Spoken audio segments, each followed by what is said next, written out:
ఆస్తులు ఎలా పెరుగుతాయ్యా? వైసీపీ ఆస్తులా, లేకపోతే తెలుగుదేశం నాయకుల ఆస్తులా, లేకుంటే జగన్మోహన్ రెడ్డి ఆస్తి?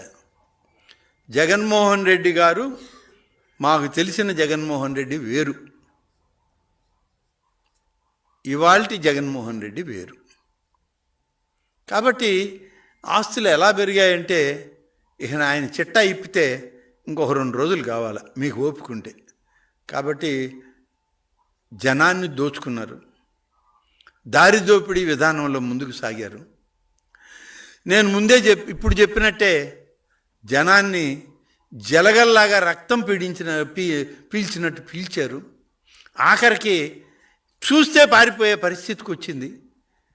అటువంటి పరిస్థితుల్లో సామాన్య మానవుడి యొక్క ఆస్తులు కూడా దోచుకుని ఇవాళ మేము ప్యాలెస్లు కట్టుకుంటాం, మా ప్యాలెస్లే రాష్ట్రానికి రాజధాని అంటే ఇంతకన్నా దౌర్భాగ్యమైన పరిస్థితి మరొకటి రాదు.